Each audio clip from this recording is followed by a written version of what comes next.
ඉතින් කොහොමද යාළුවනේ? අපේ 2days YouTube channel එකට ඔයාලව සාදරයෙන් පිළිගන්නවා. අද අපි කතා කරන්නේ සෞදියේ නිදි කුමාරයා ගැන. ඉතින් මේ නිදි කුමාරයා කවුද? ඉතින් මේ ගැන දැනගන්න කලින් මේ වගේ රසවත් වීඩියෝ ඉදිරියේදී නැරඹීමට අපේ 2days YouTube channel එක subscribe කරලා තියාගන්න. කෝටිපති ඛලීල් බින් තලාල් කුමරගේ පුත් අල් වයිඩ් කුමරු 2005 දී එක්සත් රාජධානී මුදා විද්‍යාලයක අධ්‍යාපනය ලබමින් සිටියේදී හදිසියෙම රිය අනතුරකට ලක් වෙලා තියෙනවා. එතනදී තමයි මොවුන් සියලු දෙනාගේ ජීවිතය උඩියට කිරු වී තිබෙන්නේ. මොහු දශක දෙකක් එනම් වසර 20ක් සිහිසුන්න කෝමා තත්ත්වයකට පත් වෙලා.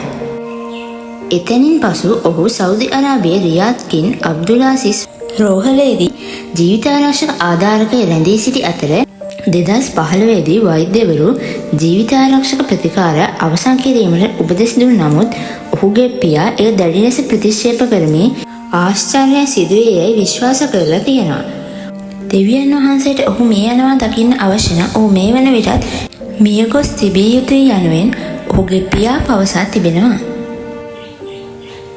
ඉතින් 2019 දී මේ කුමාරයා ඇඟිල්ලක් චලනය කිරීම හෝ හිස හැරමීම වැනි ප්‍රතිචාර පෙන්වා තිබෙනවා.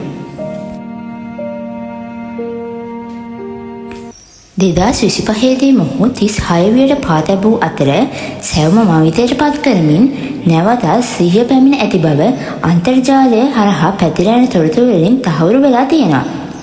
ඉතින් යාළුවනේ ඔයාලත් හිතලා බලන්නකෝ වසර 20ක් පුරාවට කෝමා තත්ත්වයේ හිටපු පුද්ගලයෙක් එකපාරටම සිහිය එනවා කියන්නේ කොච්චර ආශ්චර්යමත් දෙයක්ද? ඉතින් මේ වගේ දෙයක් අපිට වුණා නම් මොනවා වෙයිද?